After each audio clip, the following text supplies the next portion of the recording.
I've gone through everything and I have a couple of stacks now. These are the monthly views and the weekly views. And then I have all of the dashboards that aren't monthly labeled.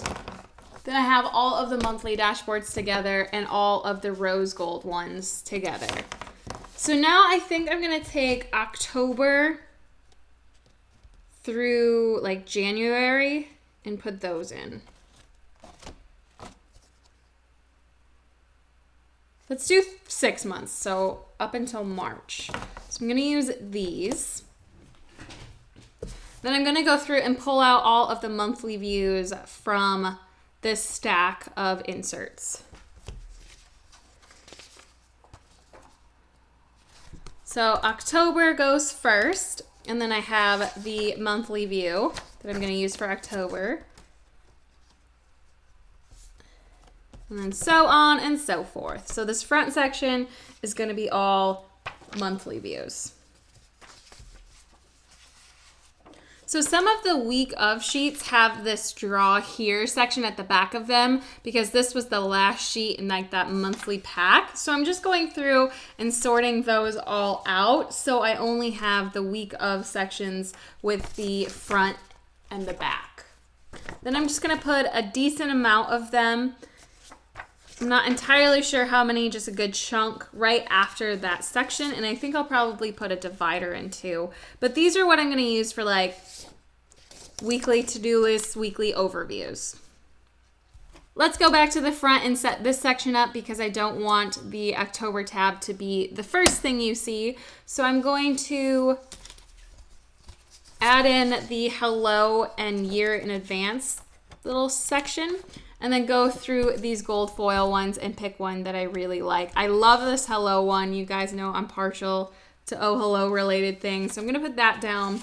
And then I'm gonna put this clear sheet that was at the front before down as well. Okay, I might pick something else because they overlap a little bit here. So gonna go through, let's do this one. Do what you love. I like having this clear or something protective in front. That way, just in case something happens, it's safe and secure. And while we're up here, I also am going to add in these sticky notes by them so that they're right there and I can easily grab them. And they actually punch these for a personal size too, which is really cool. So if you don't have an A5 and just a regular personal size, let's see if they fit. I'm pretty sure they will. You can fit them in here. Yeah, so they work on different levels. They have different holes, so you can put them in different size guides. So I'm gonna put those up in the front. I might move them to the back, but I think in the front is a pretty good place for them to start. I'm also gonna take this notepad, and what's really cool about this is that every 15 sheets is a different design. So the first one says to do, and then the next one is like a note to self one. And then it goes into another one that's like a meal planning. So you have a bunch of different options in here. I'm pretty sure that there's 2 of them. There's a lot of today's. Let's look at the packaging, Kayla. That would be smart. Yeah, there's a like to-do list, shopping list thing.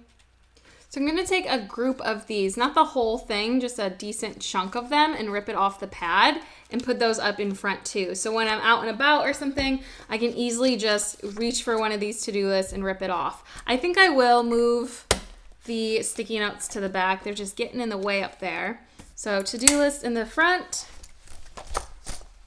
Then I'm gonna add another divider back here, as well as this like end slate thing that has it on the back side. I'm gonna put that there and then add in another gold one to the front.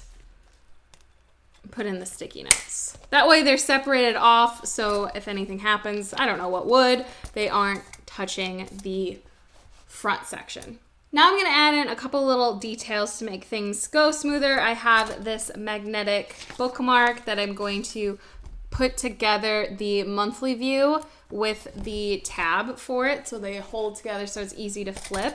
And then I always like putting cute paper clips up on this side pocket section. I put like coupons and any information I'm trying to keep track of over here as well. But I always like the cute little paper clips like sticking over here. So I have these like gold white ones. So I think that's going to be it for my initial setup. I have all of these dashboards still, as well as these like gold ones that I'll definitely keep around because you never know what you need to create sections for, or as things go along. I might create a section for like a Christmas shopping list that I can write down ideas for people. I still have the rest of the dashboards for the rest of the year, as well as a bunch of these weekly sheets. So I'm going to store these and pull them out when needed. But I think this is a good start for me. I'll figure out exactly how I want to use this, and I'll do a check-in video in a month or so from now to show you how I'm getting along with it. But I wanted to give you a first look at how I decided to set it up, but that's going to be it for today's video. Sorry for the lawnmower that decided to go right now. Not sure if you can hear it. It's really loud on my end. But that's going to be it for today's video. As always, thank you guys so much for watching, and be sure to give this video a thumbs up if you like to see how I go through my organization and starting process. I think it's always interesting to see the process happen rather than just hear like, this is how I set it up, to see me work through it. But it could just be me, so let me know in the comments below if you enjoyed this video. As always, thank you guys so much for watching, and I will see you in my next one. Bye!